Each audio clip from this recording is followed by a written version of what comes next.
నమస్కారం. పాటల చంద్రుడు కార్యక్రమానికి స్వాగతం. అందమైన కథానాయకిని అంతకంటే అందంగా ఎలా వర్ణించాలో ఆ కళానికి బాగా తెలుసు. అలాగే కుటుంబంలోని బంధాల్ని అనుబంధాల్ని వెలికి తీసే చక్కటి గీతాలు రాయడం ఆయనకు బాగా తెలుసు. ఆయన్ని ప్రముఖ సినీ గీతాల రచయిత చంద్రబోస్ గారు. వారు రచించినటువంటి చక్కటి గీతాల్ని మీ ముందు ఆవిష్కరిస్తున్నటువంటి పాటల చంద్రుడు కార్యక్రమం కోసం వారు ఈ వారం కూడా సంసిద్ధంగా ఉన్నారు. ముందుగా వారికి నమస్కారాలని తెలియజేస్తూ కార్యక్రమాన్ని ప్రారంభిద్దాం. నమస్కారం చంద్ర. నమస్కారం. ప్రతి వారంలాగానే ఈ వారం కూడా మీరు రచించిన కొన్ని చక్కటి పాటల గురించి మీ మాటల్లో కొన్ని విషయాలు విందామని ఈ కార్యక్రమాన్ని ప్రారంభిద్దాము. అయితే ముందుగా మీరు గబ్బర్ సింగ్ చిత్రంలో మంచి పాటలు రాశారు, మంచి హుషారైన పాటలు రాశారు. అన్ని పాటలు కూడా బాగా ప్రజాదరణ పొందాయి. ఆకాశం అమ్మాయి అయితే నీలా ఉంటుందే, నీలా ఉంటుందే, ఈ పాట బాగా మంచి ప్రజాదరణ పొందింది.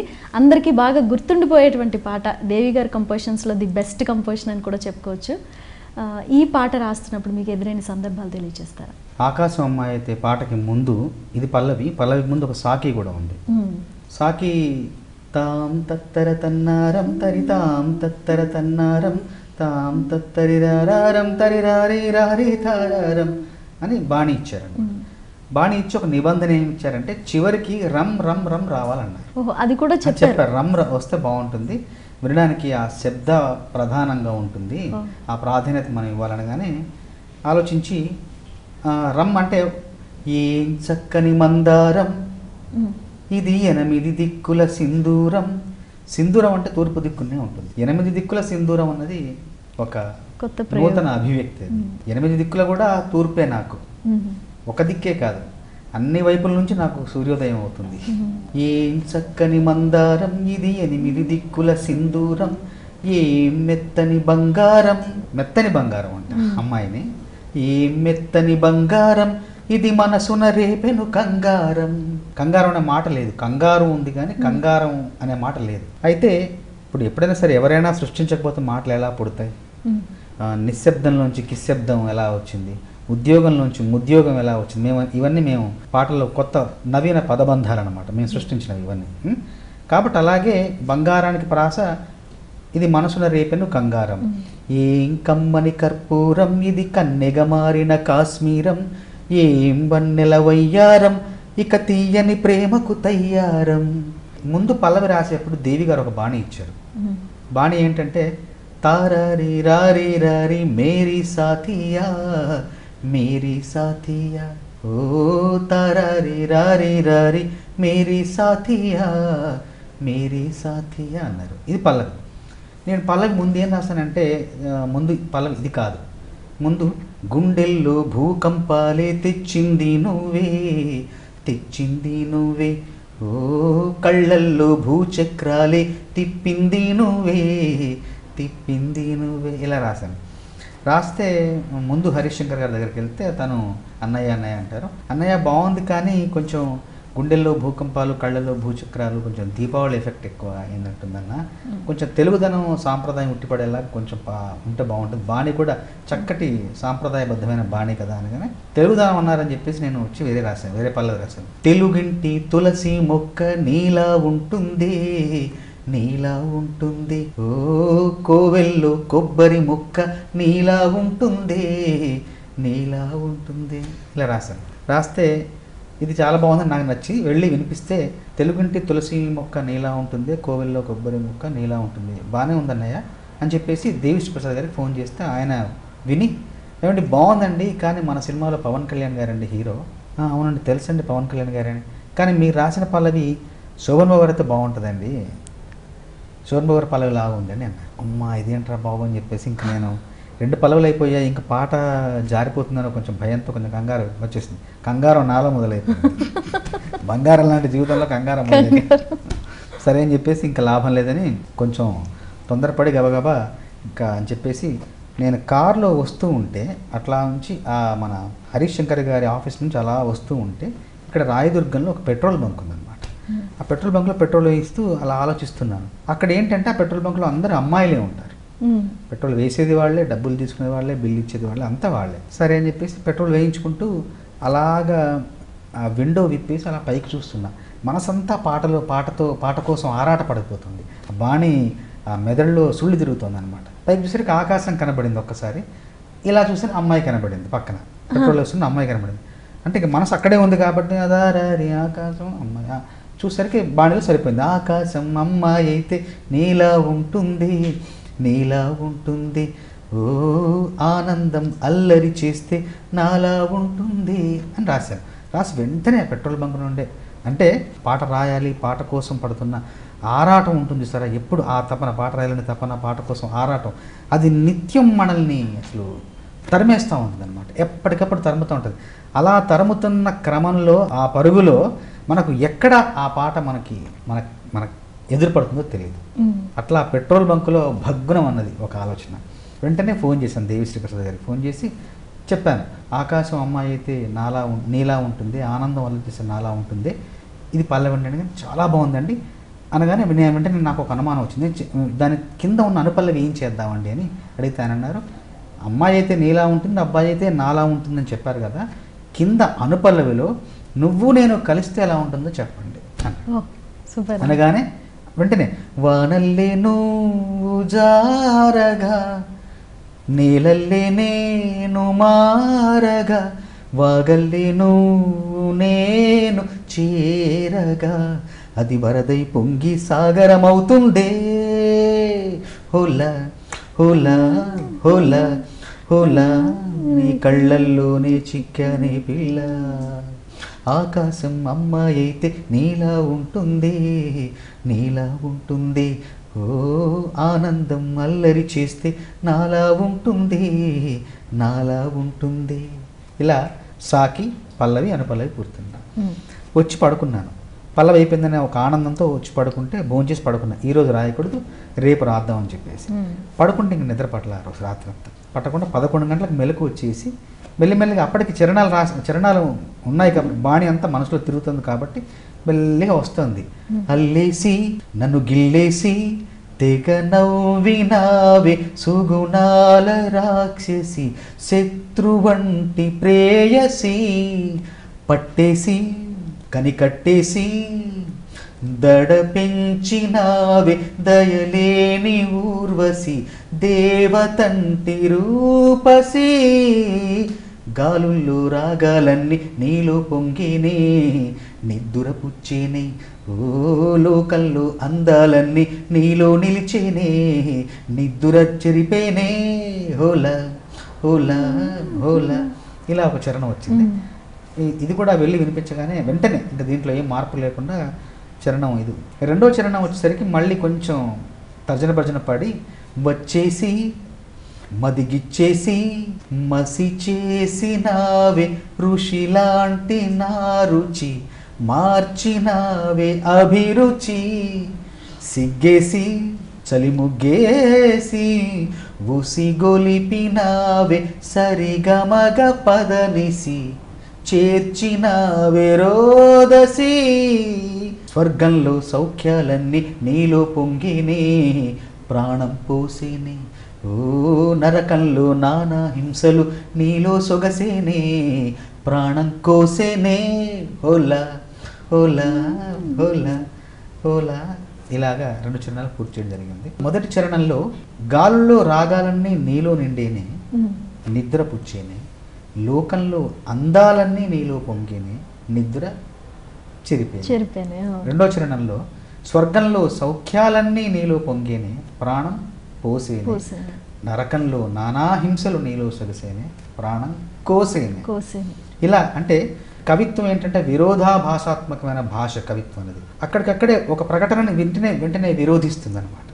కవిత్వంలో ఒకటి ప్రాణం పోస్తే ఒకటి ప్రాణం తీస్తుంది, ఒకటి నిద్ర పుచ్చితే ఒకటి నిద్ర చెరిపేస్తుంది. ఇలాంటి ఒక అభివ్యక్తులతో ఒక అందమైన, అంటే ఒక యుగళ గీతంలో, ఒక వాణిజ్యపరమైన యుగళ గీతంలో కూడా ఒక మంచి భావాలు, మంచి ఆలోచనలు, కొత్త కొత్త పద ప్రయోగాలు కూడా ఈ పాటలో చేయడం జరిగింది. ఇవన్నీ కూడా మళ్ళీ తెలుగుదనం ఎక్కడ కూడా జారిపోనివ్వకుండా, పట్టు వదలకుండా రాయడం అన్నది ఈ పాట విజయానికి మూల సూత్రం. అట్లాగే ఈ పాట ప్రజాదరణ పొందడంతో పాటు ఆ సంవత్సరం రేడియో మిర్చి వాళ్ళ అవార్డు కూడా నాకు ఈ పాటకి లభించింది. శంకర్ మహాదేవన్ గారు కూడా చాలా అద్భుతంగా పాడారు ఈ పాట. చాలా ముందు ఈ పాట విన్న తర్వాత బాణీకి పవన్ కళ్యాణ్ గారు ఎంతైతే స్పందించారో పాట రాసిన తర్వాత రికార్డింగ్ అయిన తర్వాత కూడా స్పందించి నన్ను సెట్కి పిలిపించుకొని అభినందించారు పవన్ కళ్యాణ్ గారు. ఆ పాట జరుగుతున్నప్పుడు, షూటింగ్ జరుగుతున్నప్పుడు సెట్కి నన్ను రమ్మని నేను వెళ్ళిన తర్వాత నన్ను అభినందించి చాలా మంచి పాట అందించారు, ఇప్పట్లాగే నాకెన్నో హిట్ పాటలు మీరు అందించారు, ఖుషీలోని అమ్మాయి సన్నగా నుండి ఇప్పటి అమ్మాయి ఆకాశం అమ్మాయి వరకు కూడా అలా పరంపర కొనసాగిందని చెప్పేసి నన్ను ప్రత్యేకంగా అభినందించడం ఈ పాటకు సంబంధించిన ఒక మధురమైన జ్ఞాపకం. సో అంటే అటు సంగీత దర్శకుడిని, ఇటు దర్శకుడిని, ఇటు కథానాయకుడిని అందరినీ కూడా మెప్పించింది అనమాట మీరు రాసినటువంటి ఒక పద్ధతి అండి. నేను ఒక 3 గేట్ థియరీ అని ఒకటి నమ్ముతాను. అంటే ఒక పాట ప్రజాదరణ పొందడానికి కానీ, ఒక పాట బయటికి వెళ్ళడం కానీ ముందు 3 గేట్లు దాటాలి. పాటకు సంబంధించిన గేట్లు. మొదటి గేట్ ఏంటంటే నాకు నచ్చాలి ముందు. తర్వాత రెండో గేట్ ఏంటంటే సంగీత దర్శకుడు, బాణీ ఇచ్చిన సంగీత దర్శకుడికి ఆ భావం, అందులో పొందుపరచబడిన భావం సరిగ్గా ఉందా లేదా అని తన అనుమతి కావాలి. రెండవ గేట్ అది. తర్వాత మూడవ గేటు దర్శకులు, కథానాయకుడు. ఈ 3 గేట్లు దాటితేనే ఈ విశాల ప్రపంచంలోకి ఆ పాట వెళుతుంది, ప్రయాణిస్తుంది. లక్ష్యం చిత్రంలో చాలా చక్కటి మంచి పాట రాశారు మణిశర్మ గారి సంగీత దర్శకత్వంలో. గుళ్ళో దేవుడు ఎదురై ఒక వరమే కోరెనుగా, ఈ ఇంట్లో మనిషిగా మసిలే అవకాశము అడిగెనుగా. చాలా బాగుంటుంది. అంటే ఇది ఒక కుటుంబ కథా చిత్రం. ఆ సన్నివేశం చూస్తుంటే అంటే ఒక కుటుంబం అంటే ఇంత అందంగా ఉంటుందా, ఇంత అన్యోన్యంగా ఉంటారా అందరూ అనే ఆ సన్నివేశానికి ప్రతీకగా ఉన్నట్టు ఉంటుంది ఈ పాట. చాలా చక్కటి పాట. ఈ పాట రాస్తున్నప్పుడు మీకు ఎదురైన సందర్భం? బాణీ సమకూర్చిన తర్వాత రాసిన పాటే ఈ పాట. మణిశర్మ గారు ఒక అందమైన బాణీ ఇచ్చారు, దానికి నేను తర్వాత పాట రాసిచ్చాను. ముందు బాణీ ఇచ్చారని చెప్పాను కదా, దానికి నేను రాసిన పల్లవి ఏంటంటే, మామూలుగా ఇంట్లో అందరం సంతోషంగా ఉంటాం. నిజంగా భగవంతుడి ఆశీస్సు వలన, భగవంతుడి అనుగ్రహం వల్ల మనం అందరం సంతోషంగా ఉన్నాము అని అనుకుంటాం. అయితే నేనేం చేశానంటే, కవి యొక్క కల్పన ఎంత విచిత్రంగా ఉంటుంది, కవి యొక్క ఊహ ఎంత విభిన్నంగా ఉంటుందని చెప్పడానికి నిదర్శనం ఏంటంటే, దేవుడి అనుగ్రహం వల్ల, దేవుడి దయ వల్ల, దేవుడి ఆశీర్వాదం వల్ల మనం ఎంత బాగున్నాము అని అనడం ఒక పద్ధతి అయితే, నిజంగా ఇంత ఆనందంగా మనుషులుగా జన్మించిన మనం ఇంత ఆనందంగా, ఇంత సంబరంతో మనం ఉన్నాము. దేవుడు కూడా అలా గుళ్ళో ఒక శిలలాగా ఉండకుండా ఒక మనిషిలాగా మన ఇంటికి వచ్చి మన ఆనందాన్ని తను చవి చూస్తే ఎంత బాగుంటుందో అని దేవుడు అనుకుంటున్నాడు అని కవి యొక్క కల్పన. అంటే ఆ వైచిత్రి చూడండి. అప్పుడు రాసిన ఆ ఆలోచన వచ్చిందంట, దేవుడే మనిషిలాగా వచ్చి మన మధ్యకు వచ్చి మన అనుబంధంలోని ఆ మాధుర్యాన్ని గ్రోలాలని అనుకుంటున్నాడనే ఆలోచనలోంచి వచ్చిన పల్లవి. గుళ్ళో దేవుడు ఎదురై ఒక వరమే కోరెనుగా. గుళ్ళో దేవుడు ఎదురైతే మనం వరం కోరుతాం, కానీ గుళ్ళో దేవుడే మనకెదురై ఒక వరమే కోరెనుగా, ఈ ఇంట్లో మనిషిగా మసలే అవకాశం అడిగెనుగా. ఏమడిగాడు దేవుడు? వరం మనల్ని మీ ఇంట్లో మీ వాడిగా మసలే అవకాశం ఇమ్మని మనల్ని అడిగాడంట. అలుపే లేని కేరింతలు తను మురిసి, మరుపే రాని మమతలు రుచి తెలిసి, మన రాగాలలో అనురాగాలలో తను కూడా మనలాగే తడిసి, గుళ్ళో దేవుడు ఎదురై ఒక వరమే కోరెనుగా, ఈ ఇంట్లో మనిషిగా మసలే అవకాశం అడిగెనుగా. చరణంలో ఏం చెప్పానంటే, ఈ ఇంటి యొక్క గొప్పతనం చెప్తున్నాను.